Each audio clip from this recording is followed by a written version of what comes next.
on. They had ample opportunity to put in the mitigating factors that the control measures were put in place by the CFIA early on, and you know this. They could have put them in and staved off any of this mess. I mean, come on, you got to admit that the netting would have been almost impossible to achieve and do on their own. No, you make quarantine pens, put them in the quarantine pens with the netting over top and allow them access to the water. The way the CFIA put the regulations in, it was all I get that, but there was a very stringent timeline. All this material would have had to been brought in, all the work would have had to been done. And the proper quarantine for 300 and something birds isn't just a small space. You have to, it's several spaces. And it's not just as simple as herding a bunch of chickens into one pen pad. Now look at it this way. You're running an operation such as per space. You're running an operation such as this. You must have I get that. I'm not arguing with those points at the end of the day. Like, we all know they called the birds at the end of the day. They got what they wanted. They fulfilled their policy. That doesn't mean that everything that I fight for as an individual or everything that I seen as a problem in this battle still doesn't exist, my friend. You know, like, the fact that the CFIA has way too much power in this country is a Why do they have that power, though? Do you know why? I think it's because of, obviously, it goes right back to Ottawa and the way that the MPs have put the Health and Animal Safety Act into play, and then the fact that the CFIA has been given the power through the Health and Animal Safety Act to be such an umbrella in this country is really what it comes down to. Not at all. It was a non-governed body that was put into place 26 years ago to help us control our food industry. Yeah, but it's done through the Health and Animal Safety Act, my friend. Under the Health and Safety Animal Act. Whether we want to, so you do know my background, correct? It still comes from a policy that our MPs allotted to exist in the way it does, so that an entity like that. Do you understand my background? I am an occupational health. Of course I do, Pat. But you should understand that I've done my research on this subject, so I know what I'm talking about on this. But okay, one thing I'm going to say: don't talk over me out of respect. I won't talk over you out of respect. My question is this. When my position is to keep people safe in a work environment so that they can go home and see their families at the end of the day, I have to follow certain guidelines, protocols. I have to monitor, measure, and adapt to situations in high-risk environments in order to make sure that workers are safe. Why would you not want a similar policy in our food industry, in our cattle, in our chickens, in our turkeys, in all of the food industry to keep the people safe? Why would you not want that? Do you believe I don't think a CFIA should exist, Pat? I should understand the pretext behind this question. Like, are you thinking I'm coming from a position where I don't think there should be a CFIA? No, I'm asking you why the CFIA is beneficial in the food industry at some point. Yes, well, of course there's benefits of the CFIA, man. I would never deny that. Okay, so the benefits to that is to keep the people and the public and the environment protected. Pat, that's not where my fight lies. I've never once said the CFIA shouldn't exist. My problem is with the influence of the WOAH on the avian flu or the stamp out policy in Canada. If we look at the WOAH policy and we look at the stamp out policy in Canada, it's a splitting image, essentially. What I don't like is that when we take these things into consideration in Canada, they're not even talking to Canadian scientists or doctors. Most of the people making these decisions, like in other scenarios that you fight and other people fight, are entities in other parts of the world. I also don't like that one entity has complete control over the agricultural industry, has complete control essentially over the food industry. These people are the ones who monitor the chemicals that go into your food, the substances that go into your food, the bad, the good, everything. I'm familiar with that. Food. They're the ones who keep track of all that. I believe that, of course, we need a CFIA or an agency that is looking out for the best interests of the health and safety of our agricultural industry, of our food industry. But I also believe there's a lot of reform that can be done within the policies that allot the CFIA to have uncontested power. What's wrong with having an entity like the CCRC with the RCMP that actually investigate externally the actions of the CFIA, look into things, say, okay, hey, this was good, this was bad, we can learn from this, we can learn from that. You know, all these other things. I get they need to exist. What All I'm right, saying my is turn. there's clear flaws in it, and I believe this scenario exposed some of those flaws. My turn. Now, with the CFIA industry, and let's just take it back to the BSE, let's take it back to several other instances where Canadian food industry was harmed severely. Not only that, the agricultural industry was harmed severely in being able to get their resources to market, to get their product to shelves. And the cost of goods went up increasingly, along with our trade export was hindered immensely. And we just come out of that after 15 years of having to monitor our industries profusely and keeping up on all of the standards that were put in and requested. And as well, farmers came and conformed and adopted their policies, kept the industry alive, and brought it back to fruition. Now you've got an industry that nobody, and this is my point, you have an industry such as the ostrich farm that does not sell meat like a chicken farm does. They sell to particular specific customers that isn't affecting the major industry. At the same time, they have a small select few people that purchase their meat, their oils, all of that stuff. There's not a huge market for it. But yet this industry, the ostrich farm industry, felt like it was their right to hinder every other industry under the CFIA by standing up to this after they did not put in the mitigating factors and control measures that were requested, and they had ample time to do it, Jeff. They had it since February last year. They had lots of time to do it. They could have done it, and they didn't. They initiated a tall order on December now, 31st, man. And now they're causing an issue amongst other farmers that are about to hinder the industry even more and cause more problems. All the while, they allowed this potential threat of avian flu to spread across Canada into other farms. Can you elaborate on that last part of your statement? Potential threat. How are those birds a potential threat? Like, you're a logical dude. How are those potential threat comes from the cairn?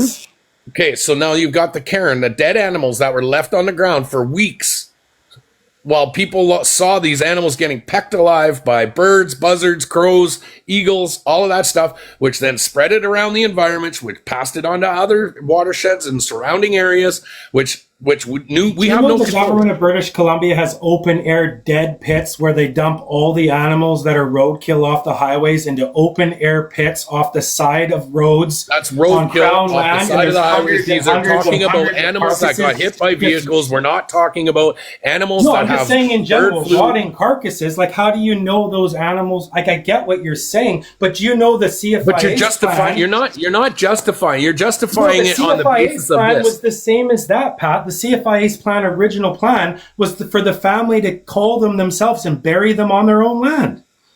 Fair. And they they mitigate the problem. Sources, right next to the streams, the creeks that run all through that land. That was the CFIA's original, what they wanted to do. Jeff, Did you read it? You read the documents. I read the whole fucking thing. Absolutely. I read everything. And that's the whole point about all this is I did read everything. And I see the lies and I see the bullshit and I see everything that was put into place. My question for you is this, Pat. My fight may not be the same as everyone else's. And I've tried to express that to you. I've reached out privately because of respect for you, right? DM'd you and shit. And you've DM'd me back. And I appreciate that. You taking the time to reach out to me. And my fight is pointing out the fact, whether or not you see the CFIA in the right in this scenario, I'm not going to argue that. I don't see anybody in the right in all this scenario, but what I do see is the protection of human life and environment. I get that. There was no protecting human life when they killed ostriches on November 6th. There was no protection of human life on November 6th when they killed them. Nope. What was the protection of life you were looking for? Well, you said that's why they were doing this. So how did they protect human life by wiping these ostriches out on November 6th, 10 or 11 months after the fact? 10 months after the fact, let's say. Because that call order was already put in place months ago. Fair enough. And no matter how much we tried, as much as everybody tried to stave off in the courts. It should work. So we don't take into consideration as human beings that the family went to court and through whether or not we like it or not, Pat, a lot of time had passed. As human beings, as a sophisticated species, we should take all this information into consideration. I believe if we are as intelligent as we are, you want to know why it didn't pass in the Supreme Court? You said we're going to go back and forth. These entities out there said, like, you don't think that, like, you don't see the loss, the potential loss. Like, yeah, you're right. The policy said wipe them out. No one is arguing with that. That's why they're dead, because the policy said wipe them out. But it still doesn't take away the fact that when you killed them, or not you, when they killed them, it was 10 months later. Clearly no sign of virus, clearly just dying. Are you a scientist? Nope. Did you know that? But they don't know it either. The CFIA doesn't know it either, Pat. Okay, so now what I want to say is, do you know why the call order was going forward anyway? After all of these, because the policy said so, and because the family wasn't able to meet the requirements of the CFIA. Right, and what happened is they didn't meet the requirements. What was the secondary protocol that CFIA put in place after they didn't meet the requirements? Quarantine. Nope, they fined them. They fined them $10,000. I thought you were talking about actual physical. No, so they fined them, which should have prompted them to move forward and move forward to keep CFIA off their ass, right? So that's in litigation. Now you go to the courts. Now you go to the courts. Now you go to the courts. Now you go to the courts. Nothing you're not. Now you go to the courts. Now you go to the courts. I've heard this 1,000 times. Right. Bro. So this, I'm just trying to explain. It doesn't change my fight. That's this. I'm not trying to change your play. What I'm trying to say is now it goes to the courts. Okay, the courts see that you pretty much told them go fuck yourself. I know how. A call order was ordered already. The second that you I get that, Pat. Nobody's arguing that point. It still doesn't make it ethical. It still doesn't make it right. And it still doesn't mean that we're setting ourselves up on the right path when in situations we don't take in consideration the amount of time I'm not saying that it's not the law, how it works, how the policy works. It's how it works. I get it. But I'm not saying... So now let's move forward with everybody's plight of standing on the farm and wanting to stand up and stick up and stand up for these birds and have a big party and a festival all summer out in beautiful British Columbia and everybody building this big community, right? Buddy, we already know your position, Pat, and I respect it. Like, nothing's going to change. No, I'm just saying. Now you've got everybody out there, okay? Here's something that we've heard you say this many times. No, you haven't heard me say this. I'm trying to tell you this. I'm trying to explain something. Okay, so now in that appeal, when I was asked to help with the appeal process, right? When I was asked to help in May, they had all summer long that they could have waited, or they could have put stuff in place. They could have filed specific motions. You have said this many times. They could have filed specific motions. They could have. I know. We know you made an effort to try help. We know that effort wasn't accepted. That's not what I'm going at. Where was all these people that were out there rallying and standing up for the birds? Where were they when they could have sat there, requested a motion to go in and put up these pens and quarantine pens with the fucking $450,000 that was raised? They didn't raise that could have been used to put these quarantine pens in. Come on, let's be realistic. They had not raised $450,000 in May. Let's not lie. Not in May, but over the time, they had enough money to put this thing in. They had maybe raised 100 by then, 100 and change. Still enough to put the shitty lawyer. Still enough to make the mitigating factors. The initial shitty lawyer they had was sucking money out of them left and right. And you know how that can happen in the legal system. You know how there can be shitty lawyers out there. I'm not saying you had one, but they had a shitty lawyer out the gate who was bleeding them dry. Fair enough. Still, at the same time, you had all the people out there that could have been like, you know what? How can we save these birds? Okay, we're going to rah. We're going to stand around. We're going to party all summer. But you could have put in those mitigating factors and asked for a motion to enter the pens in order to bring... The family didn't stand around and party all summer. You know how I know this? I'm not saying the family. I don't even care about the family. That's not what I'm talking about. What I'm talking about is the fact that people... You said stand around and party instead of putting up the mitigation, were your exact words. Why didn't people do that? That's my question. I don't know why they didn't do that. My role there was I was trying to spread awareness. I wasn't there full time, Pat, until when the CFIA and the police took over. Up until then, I would come on the weekends. I would visit. I would camp. I would learn about the ostriches. I would help out where I could. I would try to understand myself what I was seeing. I would observe these animals week over week over week to see if I seen any. You're right, I'm not a scientist, but I'm a person. I know what healthy looks like and I know what unhealthy looks like. And you can tell when a creature or an animal is suffering and when it's not generally, maybe not always. But I mean, you know, you have an instinct. You can see it. They eat. They mate. They drink water, they thrive, they dance, they do their thing. It usually is a tell that they're in good shape or in good spirits or somewhat healthy, and that's what I did there. And I tried to spread awareness that these animals were healthy. And by default, because of this court case stretching out, that was proven. If they would have went and called those birds right out the gate when the CFIA ordered it, no one would have ever known. We wouldn't be having this discussion, would we? We would have nothing to discuss. But the fact of the matter is we've seen in ostriches that maybe the policy should be different for different species. Maybe this blanket policy that we call poultry shouldn't have rat hides in it, like they've changed in other countries. Maybe the policies overall need a little reform, need a little change, need a little more options. Maybe outbreak response could evolve. Now, I'm not saying you're wrong in anything you've said, dude. I would never say that. Okay, so I want to land the plane on what you just said. Okay, so maybe these policies need reforms. Maybe all of that needs to be done. How do you do that?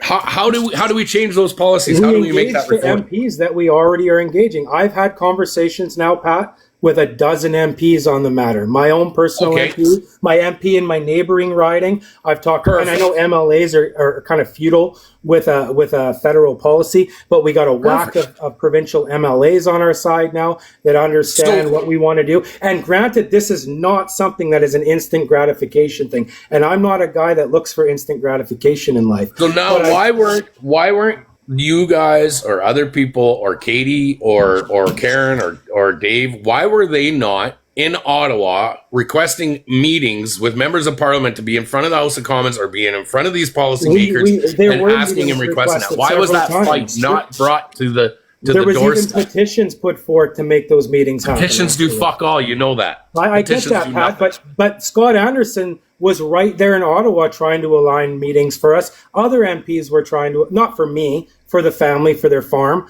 That there were, like, the whole way through, there has been interaction with political entities right out the gate. But do you see where other people's frustrations are with this and why other people are having a difficult time understanding this is because there's a certain protocol that has to be followed and put into place. Also, even when you're trying to change policy and reform, well, do you want to know something, Pat? When you're trying to do that. Nobody would ever be looking at this like there's an issue if this scenario didn't happen.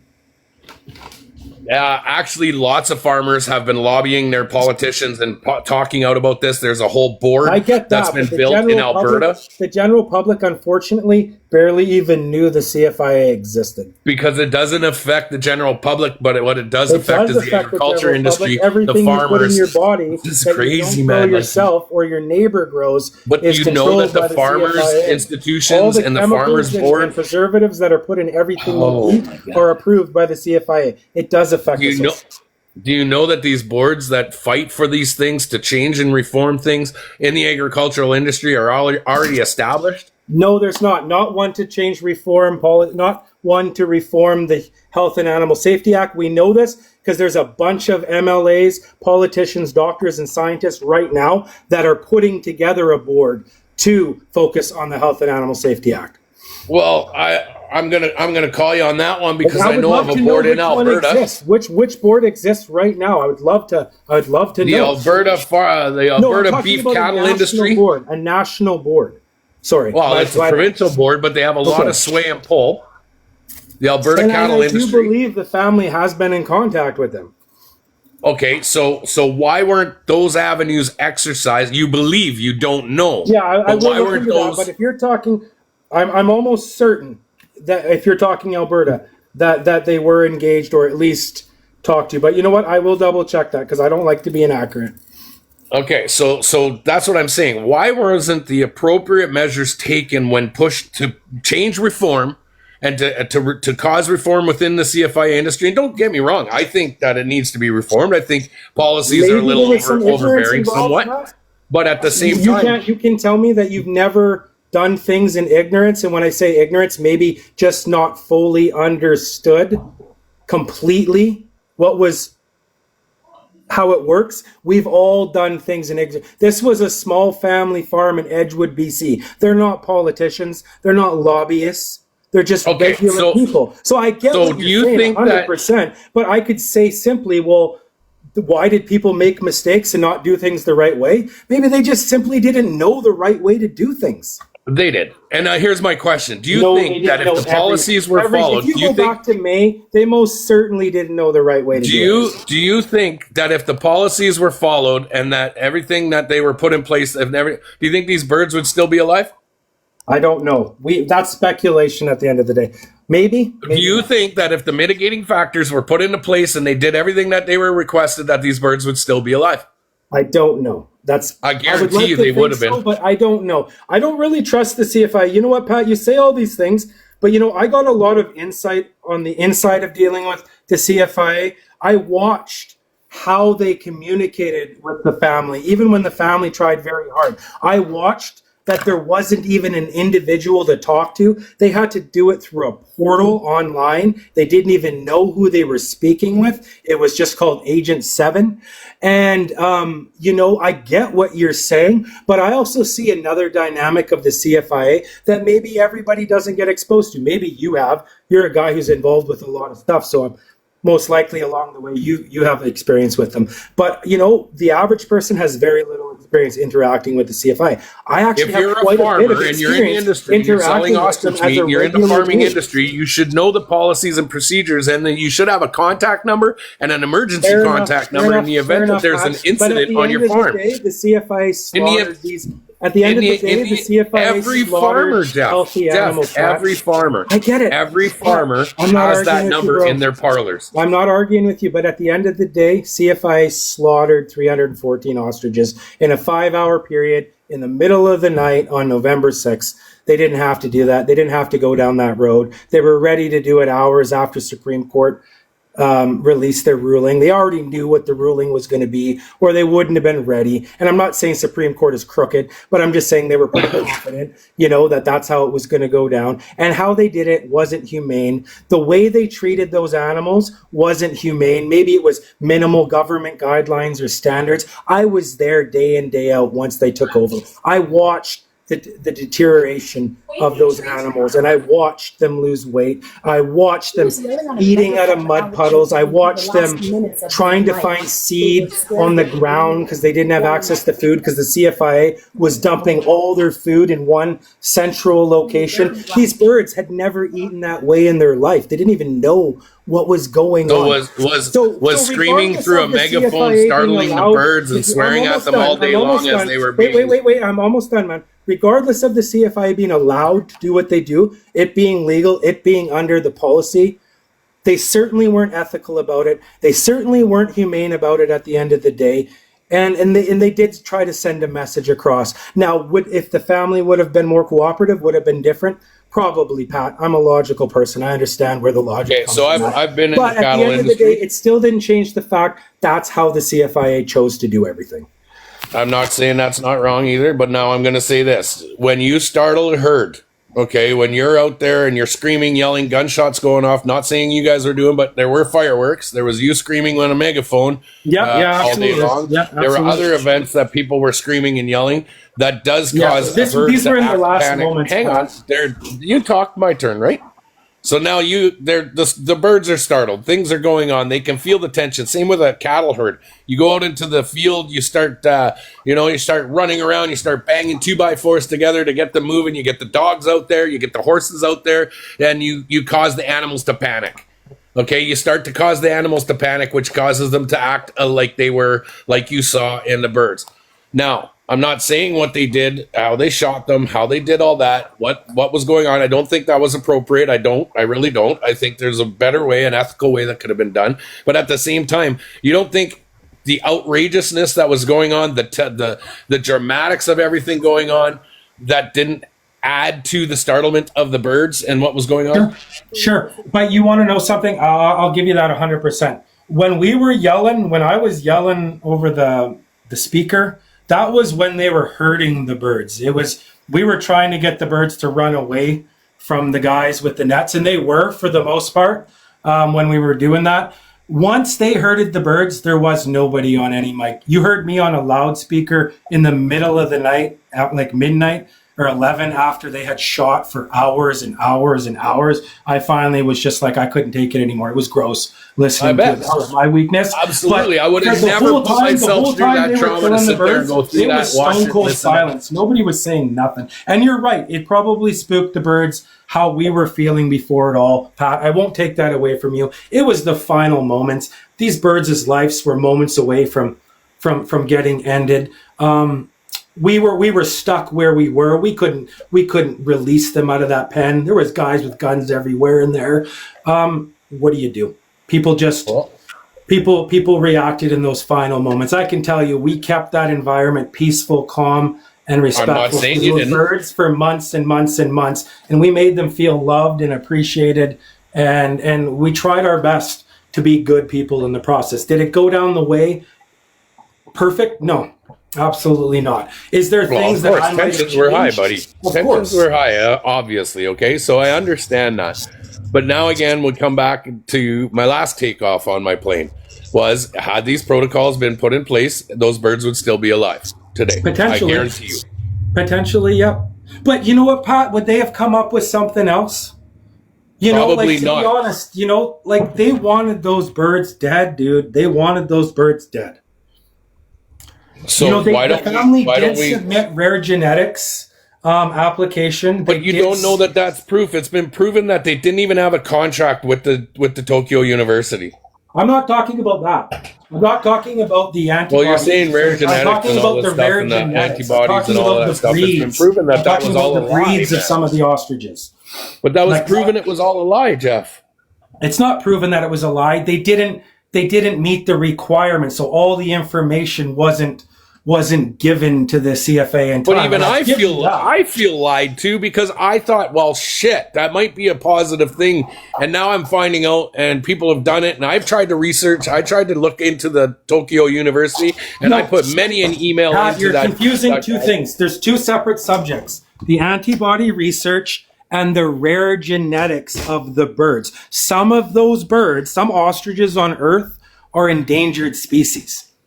Not all ostriches. Some ostriches are classified as endangered species. I'm not talking about the antibody development work, I'm talking about the breeds of some of the ostriches. Now, the ostrich farm, you read the stuff. You also know that they put in an application for rare breed or rare genetics, which is a rare species. That's what I'm referring to, not the antibody research. They didn't fulfill that application properly. They didn't have a way to prove it, because you would need to be able to test the birds in order to prove the genetics of the birds. Should it have been done previous to that? Absolutely. I won't take that away from you, because you're probably going to bring that up to me. Like, why would they have already proved that they have rare genetics? And Pat, I agree with you on that. If I was them, I would have already had all that information ready to rock, but I would have never been living in an anticipation that the CFIA is going to come in and wipe out my ostriches. I would have never had that. I don't think anyone would ever have that mindset. These are good-hearted people. Karen is a good lady. She's just a hard-working farm mom, if you ever meet her. And she gets out there, she works hard, she loves what she does, she loves her animals, she feeds everyone. She'll take anyone in who needs a place to stay. That's just the type of person she is. So maybe there's a little bit of naiveness when approaching these scenarios that should be taken a little more serious. Absolutely. I won't take that away from you. I'd never take that away. I question some of these things myself, but it doesn't change what I to believe unethically wrong. At the end of the day, I wish maybe it could have went down a little better, so we would have even more support than we already do. But I believe this correlates with the change that we need to see in our country. Anytime there's an agency that has an abrupt amount of power. All right, I'm gonna jump down, because I think I've taken enough time. Appreciate you. So I appreciate it. Thanks for letting me up. Let Senna up. Okay, sounds good. Thanks, man. Okay, guys, I only got a few more minutes, but I'll let a couple more people up here. He said, let Senna up. I think that's who I just added. Let Senna up for a second. Hi, Jeff. I just have a few questions. I actually agree on the portal thing you were talking about. I live in Ontario, and I'm a chronically sick person. And the portal, I get my results, test results. Like I don't talk to a doctor.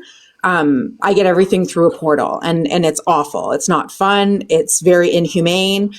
The thing about that, though, is that cuts to social programs, which is socialism. So No, it's not. It's because the CFI, no, it's not the same. I'm going to correct you. The CFI actually refused to talk to them. They said it was for safety reasons because people were like pissed off at the CFIA and emailing them and messaging them. So they didn't want any direct contact, like them to be able to say, "Oh, I dealt with this person or that person." So it was actually a choice that was made. It was a choice that was made by the CFIA.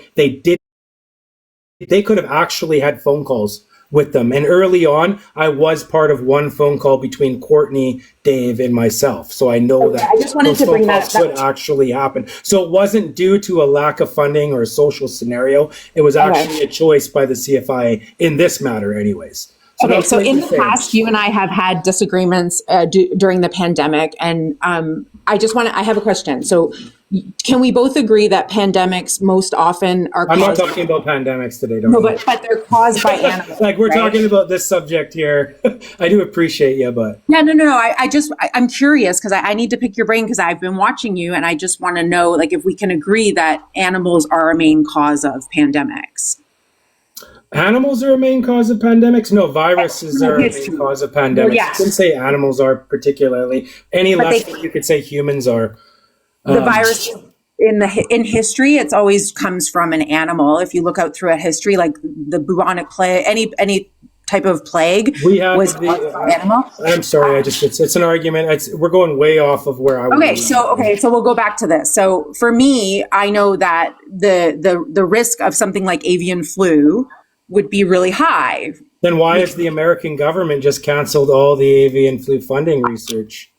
I'm not vaccine, right? I mean, the American government, the government we take our direction from generally has said, no, we don't want to spend all this money on avian flu vaccine research. There must be a reason for that. There must be intelligent people within the American government too, or no, it's probably just because they're Trumpers, right? Like, you know what I'm saying? Like, there's a reason why some things are a threat and some things aren't a threat to humans. I just know from my personal experience, because I have 8 comorbidities, one of them being a genetic defect. Like I'm in that world, so I have a DNA mutation. So these things really do affect me. I know. Well, then we need to take care of you, not isolate all of society, my dear. And that's my position. I mean, if we have a handful of people that we need to protect, like yourself, 14% of the population. Well, a small percent of the population overall, 14, a few percent of the population overall. 14%. If we let me finish, please. I heard you. If we have those people, we need to protect them. We don't need to isolate all of society. I'm not asking you to do that. I get you might have a different opinion, and I respect that. But that's just how I look at it. We can easier take care of that smaller group of people rather than trying to police all of society, essentially. Well, 28%. But I don't really want to. I'm talking about the ostrich farm today. Okay. So if you don't have anything to add, okay. So I have a question. Then we're going to go to the next person. You know what the cause of pseudomonas is? Dirt, like it could be dirty water. It's poop. It could be a lot of. It can be transferred in a lot of different ways, but it tends to be a lack of cleanliness. But it does have a source generally. It's also. Yeah, the 2 main causes would be unsanitary conditions. Yeah, we already talked about this earlier. Being immunocompromised. Yeah. My concern is that I don't, like with the farm, I just don't see why the ostriches meant so much to everybody, but you're saying that 28% of the population is not as important as the ostriches. I never said they're not important. I just said we should take very good care of them and protect them and make sure that they're protected from the viruses. We don't have to punish the rest of society, or not punish, but we don't have to regulate the rest of society to protect a smaller portion of society. We don't have to kill all the birds because some of the birds got sick and died. That's my mentality. It's nothing to do with one life. What would your Like suggestion Like, be listen to to you do? put words in my mouth. How gross is that? You're trying to insinuate that I feel like birds I've life been is more really important than polite. human I don't life. think I'm And I'm rude. sorry, that's a very ignorant position, and I don't accept it. I don't think that in any way, shape, or form. I think that with COVID, we could have very easily taken care of all the people that were at risk for COVID, and they should have been the ones we focused on vaccinating if it was a necessity, and we could have protected them. Guess what? It wouldn't have changed a whole lot because the general portion of society would have always got vaccinated anyways, because the majority of people always do, and there's always a small percentage of society that doesn't, and it doesn't really change the dynamic of the big picture because we do develop some sort of level of herd immunity as a society. So absolutely everybody's important. Every single human life matters, but it doesn't mean that the methods that we use are always the best methods. And in this scenario, we are looking out for public health and international trade. Great. But wiping out 314 healthy ostriches 10 months after they were sick because a policy 10 months before said that they should die isn't necessarily benefiting public health or international trade. So I believe there's room for reform in the policy. Anytime there's a broken Canadian policy across the board, I believe we should be willing to entertain possibly changing it. Or a policy, I shouldn't say that's broken, a policy that could function better for the taxpayers and the people that it's supposed to represent. I don't see any harm in that. I mean, you're telling me that this Health and Animal Safety Act is perfect, that this stamp out policy is perfect, that it's providing great results, that there is no evolution and no room for reform in anything that we do? I think the reason why it is so strict is because if you look back, I'm not asking you why you think it's strict. I'm asking you a specific question. Do you not feel that? Do you feel it's perfect and functioning perfect? And do you not feel like there's any sort of reform or adjustment that could be done in these policies to provide more fruitful results for people? of course, there's always room for change and growth. I never said that there wasn't. So that's my point. So I don't understand why people are against me and think, oh, you support something bad. No, what I supported was a fundamental flaw in a policy. If we have a policy that still thinks it's necessary to kill 300 and something ostriches 10 months later after they were sick, then maybe we should take a moment to evaluate that policy and put in some what ifs or put in some constituents or some options where we can say, hey, in this scenario, we could potentially do this or this or this or this. And I get the farm was given options out the gate, but it doesn't change the fact that when they were called, it was 10 months later.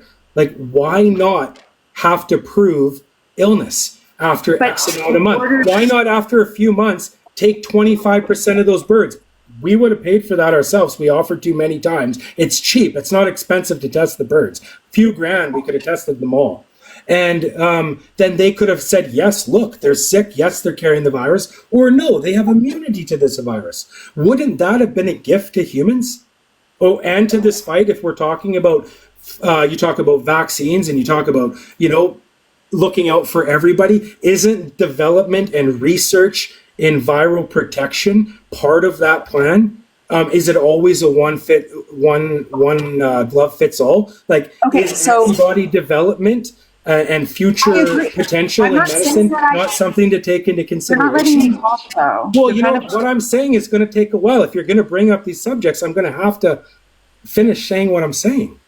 Okay, so in order to do all the things that you want done, though, you need to be able to pay for it, right? And as a sick person, I can tell you those things aren't available to humans. All of these things that you want for the animals are not available to humans. They're not for animals; they're for us. You don't get that. This antibody development, this research, it is for the potential of human beings at the end of the day. So, Jeff, I live in Toronto, and I don't care where you live. I see 8. But I'm telling you, I see 8 specialists, and I've talked to them about this. Great. But you know what? I have doctors that are friends, specialists that are friends, scientists that are friends too. And they tell me antibody development and research is a real thing, and we should be continuing to strive down that road. Where do we get the money for that? But it's something we should never deny, and it's something we should focus on, and it's something we should be conscious about.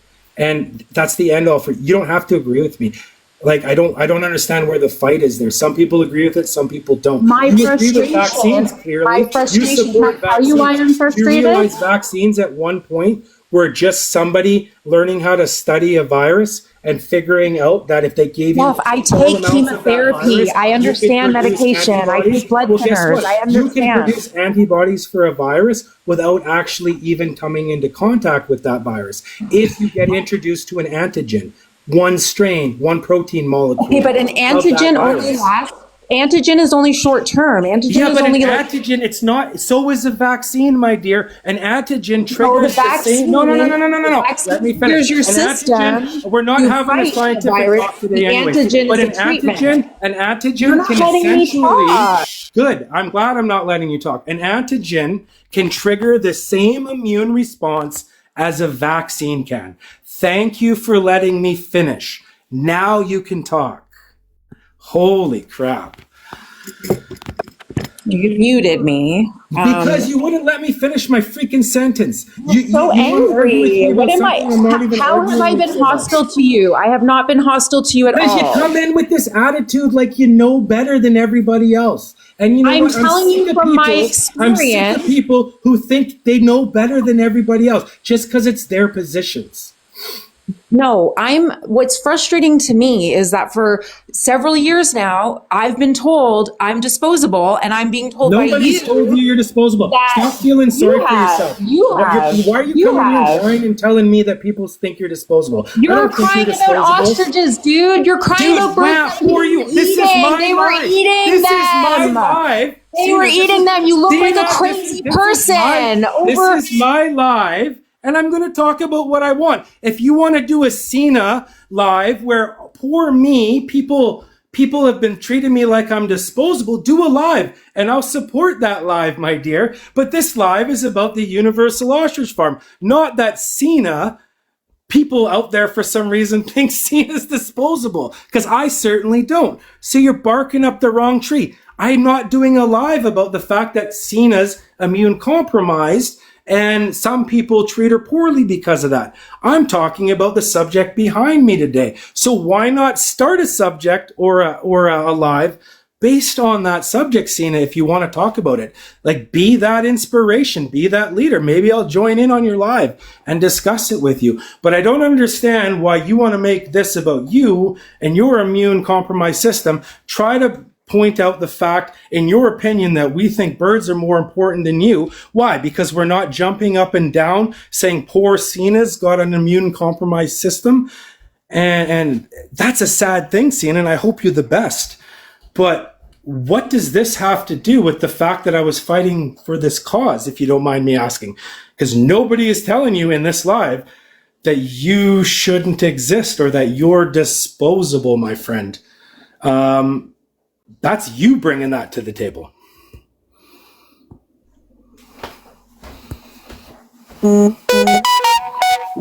You keep muting me because you know that you don't want to hear what I have to say. Well, Cena, you're accusing me of something I'm not, and I don't appreciate that.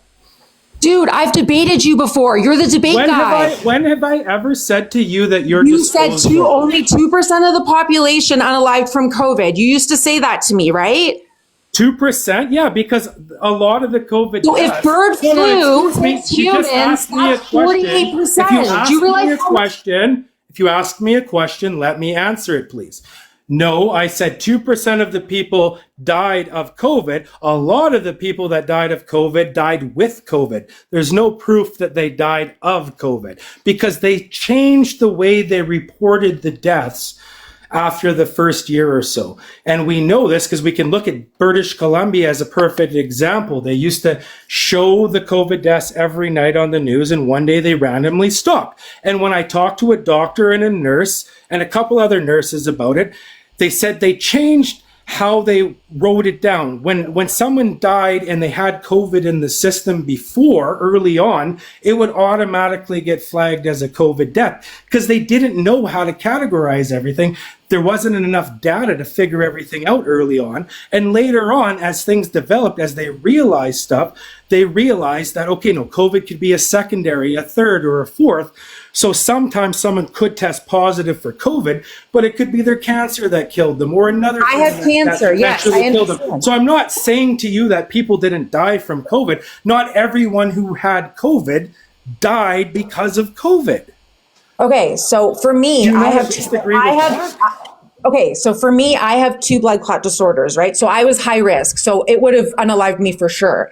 What my fear is that the rhetoric that you're spewing or talking about. I haven't spread any COVID rhetoric. Okay, what you guys are talking about is I'm talking about the fact that innocent birds. I'm talking about the fact that innocent birds were slaughtered on November 6th. You came into my life and made it about from COVID. 7 million. That's a lot of people. I'm not talking about COVID. I'm talking about this. And actually, it's not a lot of people if we look at other viruses typical to COVID. If we look at the deaths from tuberculosis, I know a lot of people every that year die alone in the world. And tuberculosis is a virus that we know more about and that we have been fighting for a lot longer. Okay, so if COVID was so bad on our system and everybody got shut down and all that, I never said it was so bad on your system. That's what you're saying. It was. You guys complained about it because we shut everything down. Everything got shut down. Yeah, had to get we got into a giant mess. We didn't have to shut everything down.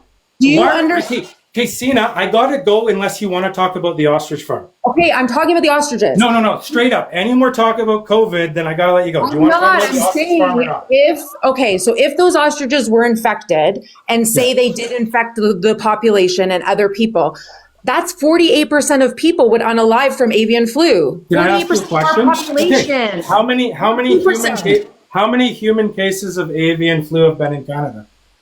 In Canada, 1 so far.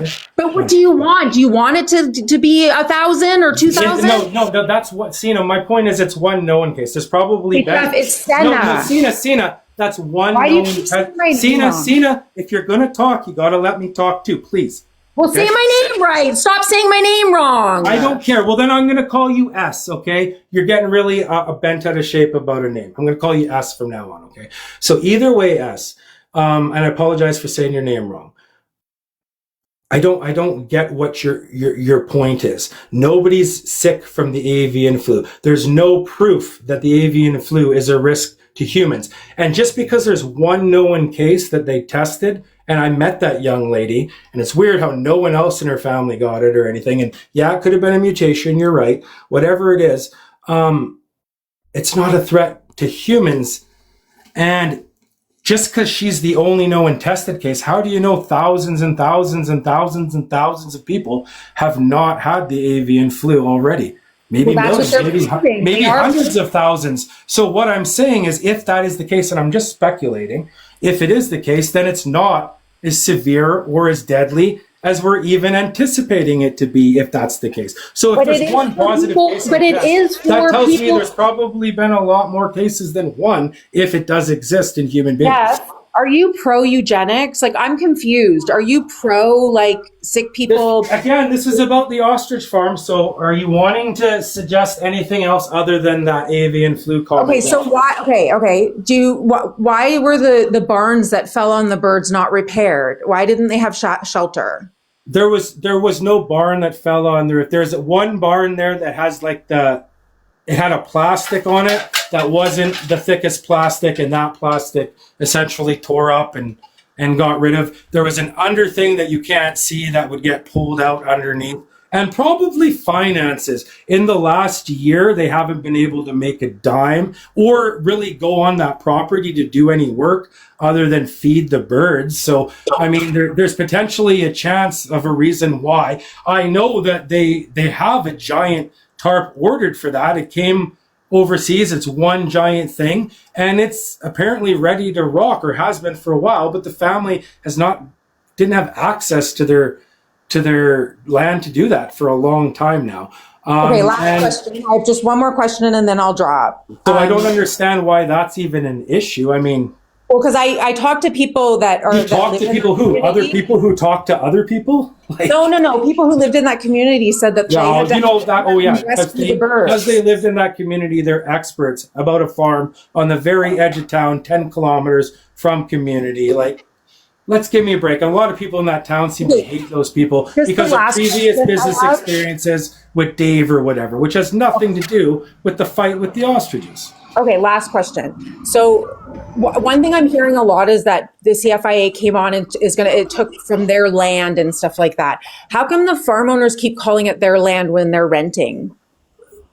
You're going to have to ask them, but I don't think you know the full story behind it, and you should probably watch. The owner's name is Quigley. No. I'm sorry, you're inaccurate, so I can't answer inaccurate questions. If you do your homework, you'll realize the flaw in your question.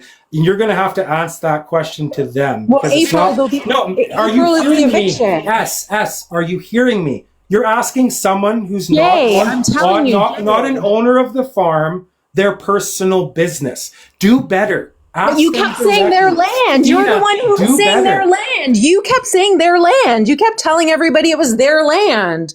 Why are you telling the public that? Why are you telling your followers that? They got evicted.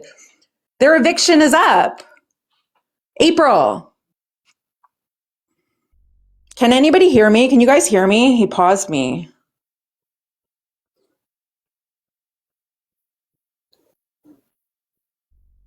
Can you guys hear me? You can hear me? He's not letting me talk, man. What should I don't know. He's not going to let me talk. I know it's triggering him because he used to fight with me all the time about COVID. And it's wild to me that he cares about these ostriches so much, but not 28% of the Canadian population of human beings.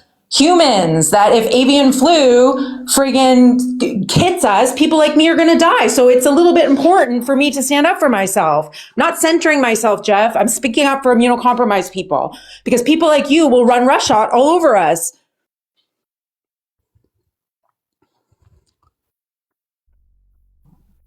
I'm sad about the ostriches. Just to all you ostrich people, nobody wanted to see that happen. The farmers should have did what they were supposed to do and they didn't. And they played upon all of you and got you all sucked into this.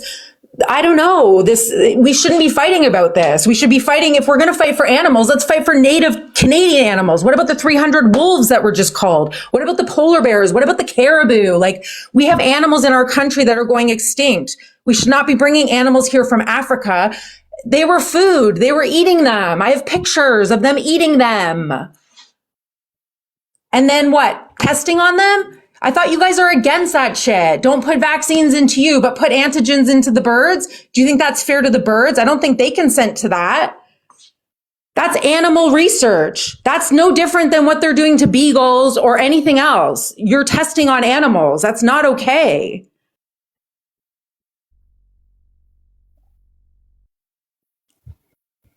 He's paused. He's mad.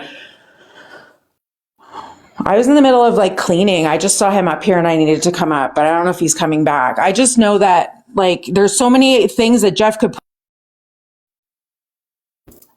Sorry guys, I died there. So I'm sure you got to hear Senna rant for a bit. I noticed, oh, she's still there? Okay. No, I'm here. Okay, now I can hear what you said. Sorry, I died. So anything that you would have said in the last like 4 minutes, I'm sorry I didn't hear what you said. I was talking to them anyway. My whole thing is that they just called 300 wolves. That was really upsetting. I don't think it's nice what happened. I actually reached out to them.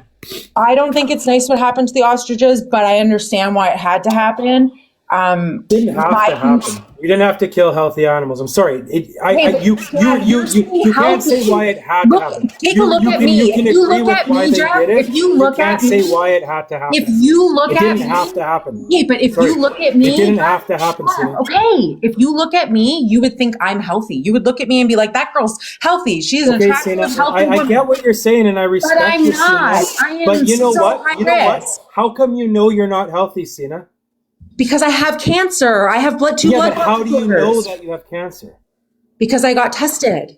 Bingo, you got tested. So a simple way to figure all this out would be to do simple testing to live creatures. They did, because guess what? I wouldn't have an argument if you simply tested a bird to prove that it had the virus. You didn't test one live bird. Shut up, Betty. All about you, boohoo, Betty.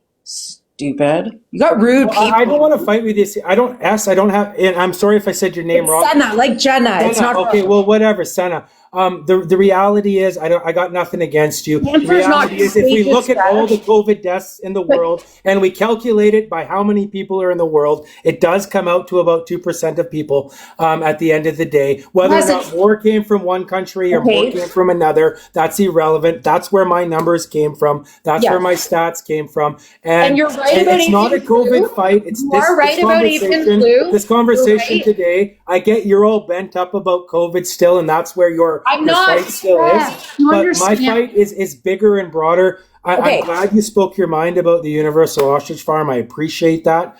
I get you support why they did the call. I get you feel like people should care more about immune compromised people and less about animals. I get. No, we can care about both. I don't know. We can care about both. I do care about both. So just because I think that, okay, let me put this one thing to you in the end. Just because I think that the COVID-19 mandates were extreme and in some scenarios unnecessary doesn't mean that I don't care about people. And I hope one day people will understand that. Okay, where you were right, you're right about the avian flu. Tests are showing now with modern medicine and science that a lot of people are asymptomatic. That's my biggest fear though. Jeff, I don't go anywhere. I'm in a bubble. Asymptomatic, Senna, to more things than you People can like imagine, me my don't get dear. to exist in society. Avian flu would be the end of a lot of people. Like, Senna, it's existed for long before we've been paying attention to it. Do you remember SARS? Did you experience SARS? Did you? Did I get SARS? No, I No, didn't did you get it. experience it? Did you remember when I lived SARS through hit? the era. No one I knew got SARS, and Okay, I get what you're saying. I'm not arguing with you, my dear. I'm just saying, like all these things that we're concerned about, they're more abundant than we think. They've been around longer than we think. People are just starting to realize it. Scientists are just cluing into it. And, there are entities out there that, Senna, that will try to abuse us based on the knowledge and the power they get from science and information. you know how much It's always like that. But sometimes it can be like that. So there are people that are going to try to take advantage of scenarios in every scenario. And then there are good people in every scenario too. So, I wish you the best. I'm sorry about your personal scenario. I hope you overcome this cancer. Do you mind if I pray for you when I pray tonight? Because I know a lot of people don't like people. I'm terminal, so I won't get That's better. who I am, I accept it. Well, you know what? It's not your fate, though. You're still alive. You're breathing. Maybe something. I just wish that, what I think what is heartbreaking is that I wish people like you have a lot of energy and effort and you have a lot of drive. And sometimes I watch and I'm like, fuck, man, I wish that people like that would just direct their energy towards something that could actually. What you want, what you think they should direct their. That's what you're saying, Senna. With all due respect, Senna, that's what you're saying when you make a comment like that. You're basically, I wish they would direct their energy in the way I would direct my energy. And you don't know that I'm not. You don't know the work that I do in my community, Senna. I haven't been on TikTok in 6-7 months. Once in a while, I use it to make a video. I do some Facebook Lives, but 95% of what I do is not on camera in life. No one really knows what I do in my everyday life. So I could be this community advocate and you don't even know it, because why would I be throwing it on Facebook? Why would I be one of those dudes who goes on live and shows the world the good deeds that he's doing? I go on live fighting for causes that I believe should be big public attention, not to get gratification for the good I'm doing in the world. So maybe I'm fighting for a lot more than you think I am, but maybe there's this big picture and I see that it all connects. And maybe this is a way for me to bring people to the table together, to break bread together. People from the left, people from the right. Guess what, Senna? Nothing unites people like animals do. It's something that the left and the right appreciate. And I can see people coming to the table that I never thought would be at the table discussing anything before, because they were so far polarized on their views, because one was so conservative and one was so liberal. It doesn't have to be that way. We can be a little more civil about it. We can discuss it and hear each other out and understand where we're coming from. Know that just because we disagree with some things doesn't mean we mean ill harm in others, or doesn't mean we still don't want the best in others. maybe just our interpretation of what we believe is best for others. So you guys just want you want to have an I overall. can't speak for anyone but myself. Okay, so what is the end goal? Like, you want a better CFIA, you want better food inspection. I want a more accountable Are you going in general? This is one branch of everything that I fight for. I want entities, particularly, let's use the CFIA for example. I want the CFIA to be more accountable to the people. I want an exterior system that audits and monitors what the CFIA does, because the RCMP have it. You know, they're not above the law. If you make a report against the RCMP, the CCRC looks into it, not the RCMP like it used to be. So I believe the CFIA should be more accounted outside the realm of the CFIA control. I believe when an investigation is put forth against the CFIA for potential animal abuse or inhumane actions, that it shouldn't be them doing the investigations. I believe that we should revamp the protocol involved with virus detection and isolation. If things like this are serious, I think in those scenarios, what they should have done is they tested the dead birds, great. Then they should have went around and tested a bunch of healthy birds, or not healthy, birds that seem healthy, like you say, maybe they just look healthy, to see if this virus was still abundant and apparent in a flock. Use that information not just in that moment, but potentially for the future. And then I think more regulations for like because what happens, like, if you watch, like, what is confusing, and I think there should be accountability to the people. I think what's confusing is that, like, I have a lot of vegan friends, so you guys have a lot of talking points that remind me of them, right? Like, you're still eating meat. Senna, I eat meat. You eat meat, right? I don't eat. I've eaten an ostrich burger once, and that was nothing related to this farm. It was like down in the States when I was younger at some restaurant. But like, I eat meat, I eat beef, I eat chicken. I'm not a vegan. I do believe in sustainable, responsible farming. I believe there should be ethics involved in raising animals. But at the end of the day, I'm not anti-eat meat. Like, I think I'm anti-killing life senselessly, if that makes any sense. We don't kill animals to eat for no reason. We kill animals to eat because we are going to be sustained by the nourishment that they're giving us. Like, they're giving to our lives, and we are utilizing their sacrifice. When we just senselessly kill healthy animals, I can't look at it the same way, if that makes any sense. Yeah, for me, because I know you're against socialism, and I see you talk a lot, and I think, like, a lot of the things you talk about are pro-socialism. Well, you could. I like that point. Okay, you can have social development and social infrastructure that benefits your people without being socialist. So essentially, like, let's look at Europe, for instance, the Scandinavian countries of Europe. Yeah, you borderline socialist, capitalist, kind of a mix of it all. But, you don't have to be a communist or a socialist to make sure that everybody has the basic needs. You can be a socially responsible capitalist system and make sure that there's a minimum standard met. And there should be in a socially responsible capitalist system, because if it is a responsible capitalist system, it's probably flourishing and doing well.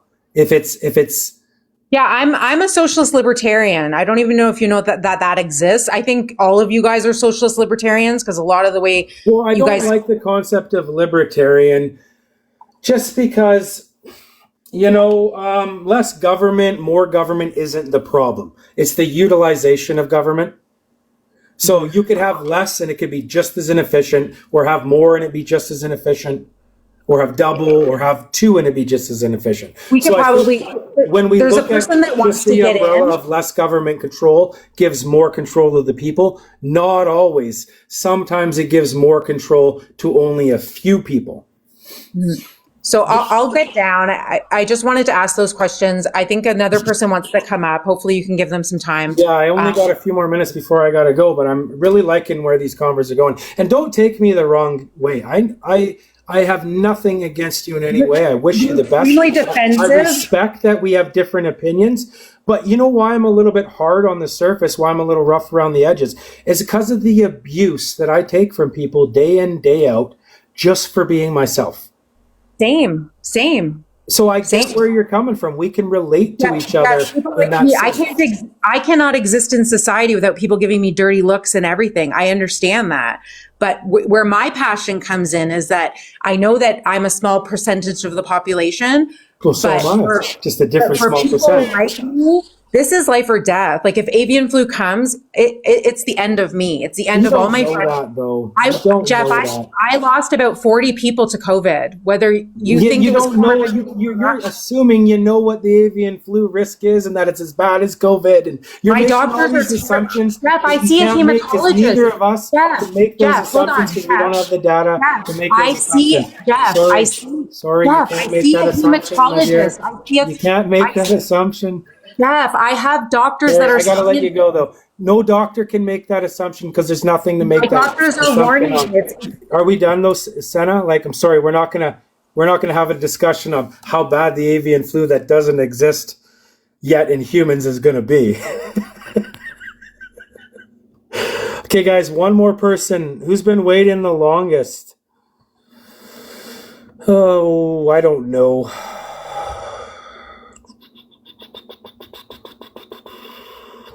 Okay, I'm just gonna let this person up, and then I gotta head out after this one. Angie? Okay, that's who I just let up, was Angie.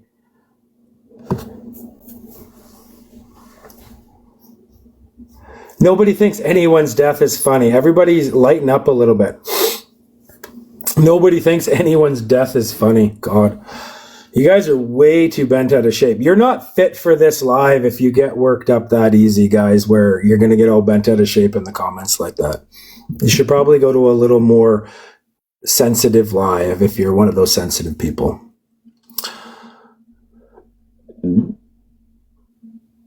Thank who for coming up?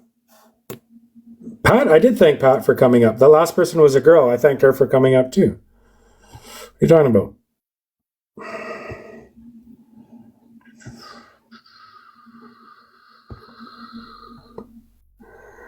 I'm not sensitive about ostriches. I'm sensitive about the claims people are making against the family about them breaking the law or not following the procedure early on with the CFIA. They did what they were supposed to do.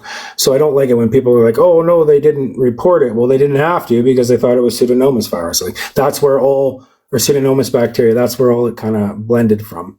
So I just don't like the false claims. A lot of people make claims against this scenario without actually knowing the context about what they're saying. Pseudomonas isn't reportable to the CFIR. It's not mandatory to report it to the CFI. Absolutely not. You're wrong in every way, shape, or form. We had an expert up a few minutes ago who verified that. And he's against me. He disagreed with me, but he said that it's not mandatory to report Pseudomonas bacteria to the CFIA.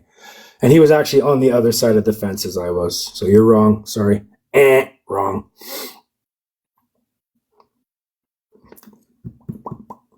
No, that was the evaluation the vet gave. So when they contacted their vet, the vet said that. The vet said it sounds like Pseudomonas bacteria, which was something that they had in the past. So that was coming from their vet, not from them. I did accept Angie up, but it didn't let her up. I don't know. I said yes. I'll try one more time.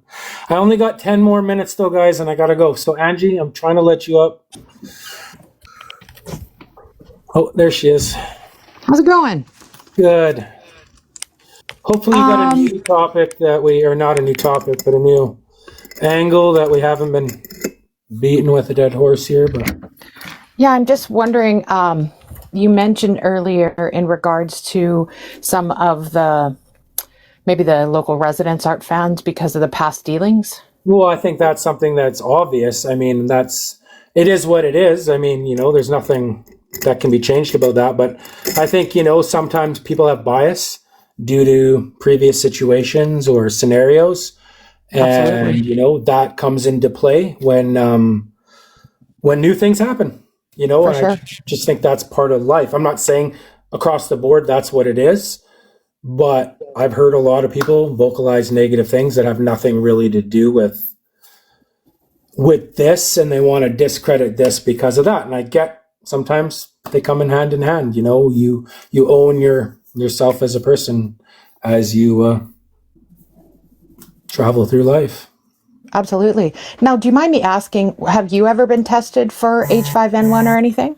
Have I ever been tested for H5N1? No. Are you familiar that some people on the farm have been tested and they have the I heard something H5N1 about antibodies? that. I don't know I've never really asked or gotten to the specifics, but I've heard that, but I've never thought anything of it, right? And have you heard if the birds actually were tested after the fact by anyone? Have I heard the birds were tested? They weren't allowed to be tested after the fact by anyone. Right. After the I heard that CFIA took over, it would have been a $200,000 fine or 6 months in jail to test the birds. So my understanding, every bird that they would test. My understanding is that as long as they use a federally regulated vet and it goes through the proper channels, that it can go through.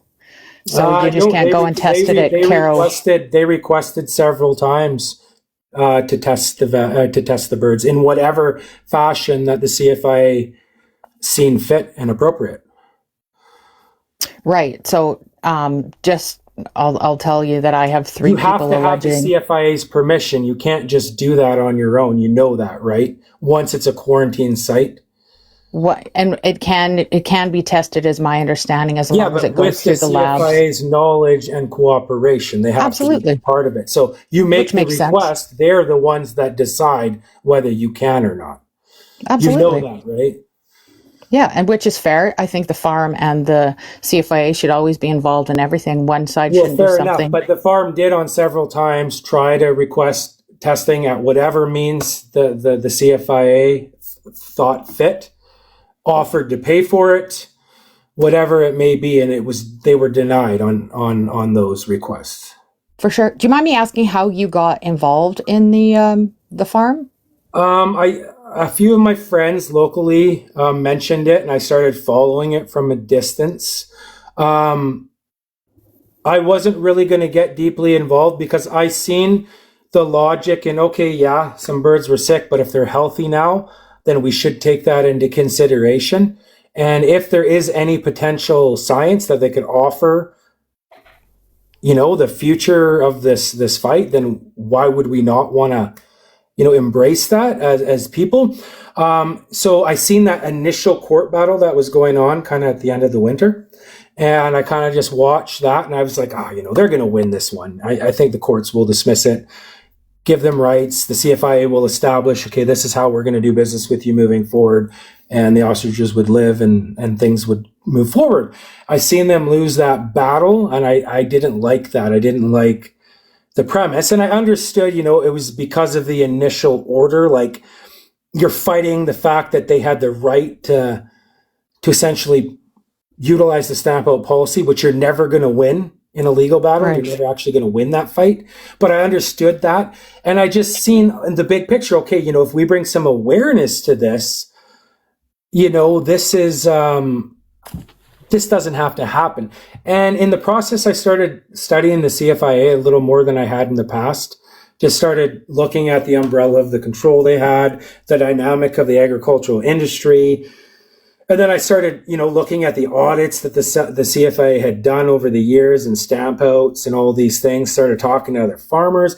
I started visiting the farm, seeing for myself that, hey, these birds look healthy. They seem fine. And I went again. I would go every week or two for a couple of days and I would visit. I would meet the people that were coming. I would learn about ostriches. I would observe the environment, seeing if I seen anything to myself that raised concerns for me. I mean, I'm a transparent guy. I like truth, and that's why I had to go there to see for myself. And the more time I spent there, the more it just realized, or it seemed to me anyways, that it was ridiculous that we were going down this path, that ultimately we were going to kill these animals that seemed fine. And then over the next 6 months or so after that, it got more and more weird for me as we got into the hundreds of days and then the 200s of days and then the 250s of days. And then all of a sudden after 230 days or something like that, the CFIA comes in and says, okay, now we're going to do it. And then another court battle erupts to try to get to Supreme Court. And then another 2 months passes by while they all sit around. And then as soon as the family loses that battle, it's boom, like let's axe them right away. So, that's how I got involved. I got involved because I didn't like the scenario. I don't like the concept of killing healthy anything unless there's a purpose for the death. I'm a meat eater. I love meat, but we kill animals to eat for purpose. Absolutely. We don't just wipe them out. So for me, that's the bread and the butter of it. And then I fell in love with the farm. I fell in love with the ostriches, the family. They're beautiful people. And then I seen all the lies that people were pushing out about them. And I looked for these to be truths in my interactions. And I didn't see these truths. Do you mind me asking how many? Seen the lies myself as September came, and I seen all the memes that they would make about Katie and myself, and all the attacks that me and my wife started getting, or my wife and I started realizing, this is this big, nasty game, and anyone who wants to be a voice, anyone who wants to stand out and say enough's enough, is just going to get beat on, is going to get attacked. I hear you, and I agree with that, because I feel like there's about 300 of us. I'll level with you. There's probably more than that. There was up to 1,000 one night that are watching this like a reality TV show. And that's where my concern comes through, is that there are innocent little people that will get hurt, that don't need to hear any of this bullshit. I'll level with you right there. But I'll tell you a bit about me. Monitor what their kids are watching. If you're letting your kids watch these kind of lives, I question your parenting, because you can 100%. Set your kids' devices up so they can't even access. And all my stuff is 18 plus, because I have a phone too, and right? Kids shouldn't be on TikTok anyways, right? Well, that's fair. So I'll tell you a little bit about me. So my family's from the area. My mom grew up there. First marriage, kids. Yeah. So I have a summer lake lot just around the area, about 10 minutes from the farm. You have a summer lot in paradise. I do, right? One of my favorite places. I fall in love with just the area, just being there. Absolutely. So my friends and family all live there. And so I just want to ask you, did you speak to anyone outside of the farm that actually lives in Edgewood by chance? I talked to a handful of people. And what was their feedback? I talked to the ones who are against or the ones who are pro, but I met several, because a lot of people from the community did come to the farm. And then I met people at the general store a couple times and talked. Did I meet everyone? No. Did I meet people that weren't members of the farm family? Yep, I did. Yeah. Because in my experience, and I'm open to being wrong, is that the majority of the locals are not fans. And you're right, a lot of it can have to do with past business dealings and whatnot. Yep. I think where the concern is, so 2 barns did fall down. One, in my understanding, my dates might be wrong, but one in 2010. This was probably all previous to my being there. Yeah, for sure it is. It is all relevant, though. So I tried to explain to everybody, my entrance to it all, like I said, was around that March mark, for sure. where I started supporting, and it wasn't really them I was supporting. It was like, we're going to kill innocent lives. Where's the logic to this? Is kind of where let me ponder on something here for a minute. So January 3rd, I believe the son of the farmer posted on an Edgewood group that said, "Heads up, everyone. Might as well put this here because it travels fast. We do have H5N1. It's 48 hours since it's been tested and it's been confirmed. We are legally a federal quarantine area and no one is allowed to come to the farm. Otherwise, you will be going against a federal quarantine." So that is out there. To go on the quarantined property, remember. That didn't include the property on the other side of the road. For sure. But I'm just saying, like, for me personally, I have crappy lungs, so I'm probably not going to go there, right? So, no doubt. I hear you. Everybody has. But I'll level with you with the whole ruckus going on there. You may not know this, but I personally chose not to go out there as much because it did get aggressive at times. And also in town, I can tell you how I got involved is that an 80-year-old senior was too scared to leave their home because of all the hullabaloo going on at the end of the junction. And so I just want you to experience that for a minute. I didn't know about anything like that. And honestly, I never seen, it was a shame whatever happened between that guy and Lois. I never really knew Lois. I didn't know she was Lois at first, and I actually waved at her a couple times, like when I was when I was out there, like over the course of a couple months early on in the spring, I never had one interaction with Lois. I didn't know her. I only, heard through the grapevine that the family and her didn't get along. Whatever happened between her and that dude, that was uncalled for. Nobody condones that. And that was really the only thing that ever went down in this whole process was that. I mean, most of the people that I met were genuine, respectful, caring. They didn't have a bone of anger in them. They were trying to be decent people. All I can say is I don't condone any sort of violence. And I think if anyone who watched me on any of my lives over those couple months knows that, I never once talked smack about anybody. I just, other than the CFIA, I mean, and I think everyone can't condone their behavior that day. And I'm not going to, it was super challenging for everyone. I was feeling for you all when they all came in. It was super traumatic. And I'll level with you. I could not watch what was going on when you guys were all showing the lives when they were unfortunately unaliving the birds. That hurt me. I called locals to see if they were okay because that was overwhelming. Because it's not just y'all there, right? It's not just y'all. It's 335 people that live there all the time. Yeah, that's where my heart is, and that's who I stand up for. And so I just want to relay to you. You know what? At the end of the day, I totally respect that and get that. The farm is not responsible for how the CFIA slaughtered those animals. At the end. So the farm is responsible for not taking care of it themselves. No, they're not responsible for the method of execution by any means. Nobody made the CFIA go out there at the nighttime and slaughter them all in a 6-hour period. That was a choice. But when you have 200 people that have been there all month long, no, there wasn't 200. There was literally 70 people. They had 30 of them up on the highway. There was literally like 10 of us standing at the front gate, where the property was, with like 19 officers standing in front of us. Most people were gone. The numbers were low. There was anything violent going on. No charges laid. No arrests made that day. So, but here also something else. So something to know. That's not an excuse for saying we had to murder these animals this way because people were there. But it is though. But here, just think of it for a minute. They could have done it. They could have done it a bunch of ways, but there was a whole bunch of people on the property. Peaceful for 2 months. That's where I'm going to call you out on this. They controlled the property peacefully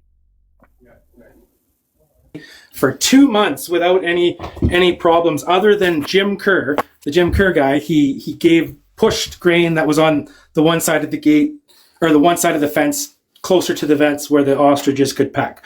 That's the only right. So I've run music festivals and large events for 20 years. And if I had any of you at that event, I would have bounced you all because of your behavior. Because it was unsafe. I don't know what you would have done at your event. That was private property. And if they could have bounced anybody it is for private anything, property. They would have bounced them for whatever they could have. So clearly they had no means or jurisdiction to bounce anybody, because if they could have, they would have. So what you're saying is irrelevant. I don't care what you would have done at a music festival. Are you familiar with the cease and desist order from May? Everyone there was guests of those people. So are you familiar with this? Are you familiar with the cease and desist order from the actual property owner for the farm to have you all removed in May? Are you familiar with that? Yeah, actually, I was. And so there was no interest in having everyone leave? Well, that was before discussions happened. I believe you're missing a lot of the context after the fact. No, I believe that there was a cease and desist, and you guys had 2 more music festivals. If that was kept up and enforced, they would have forced everybody out eventually, and it wouldn't have lasted right through till November. So maybe the information you're getting is only part of the story. I don't know, but legally, nobody would have been there that long if a cease and desist was essentially engaged and then enforced upon.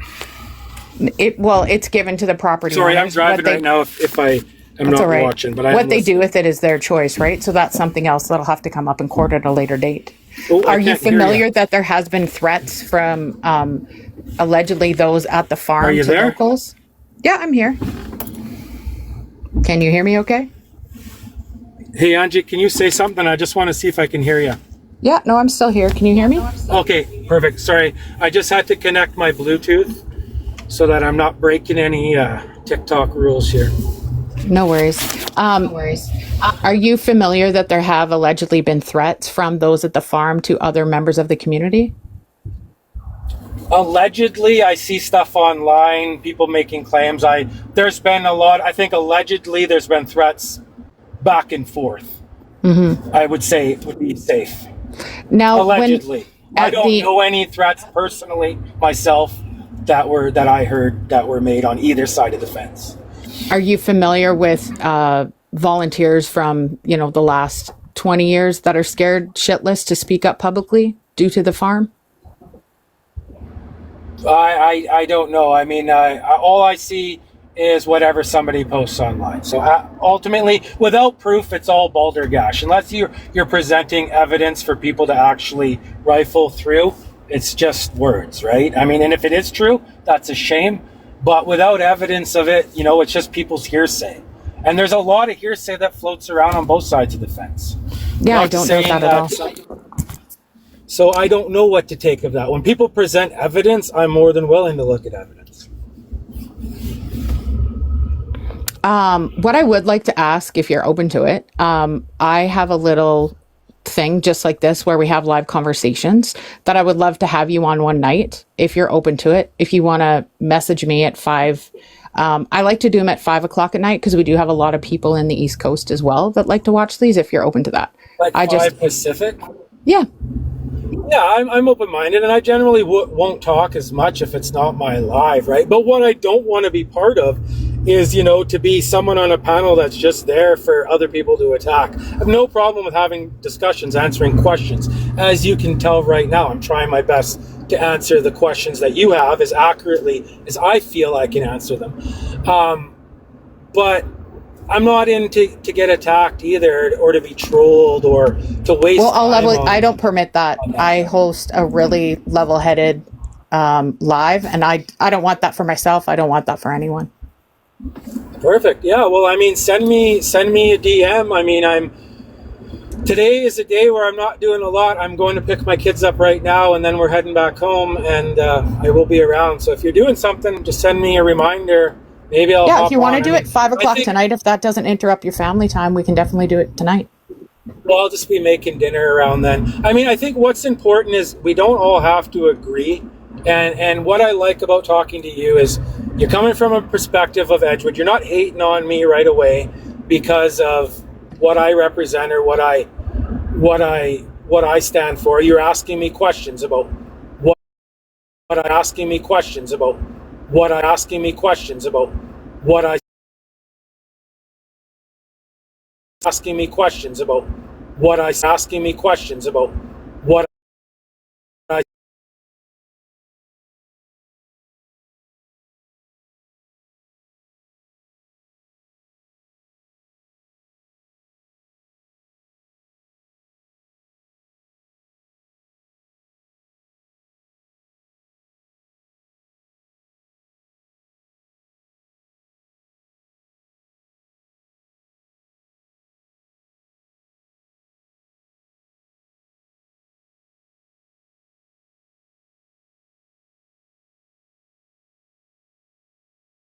Have more than we agree on than disagree, right? And it's really important to have a respectful discussion, and also just to hear both sides. And even if there's some crap that you say that I don't want to hear, but that is true, I'm open to hearing it, and I just hope you'd hear the same. Yeah, and that's why I spent this time to talk to you. I do appreciate your perspective, Angie. When you said you were from there and you knew people from there, I thought it was a great opportunity to break some ice. And like I said, I only had an interaction with probably half a dozen locals, or maybe a couple more, but half Just a dozen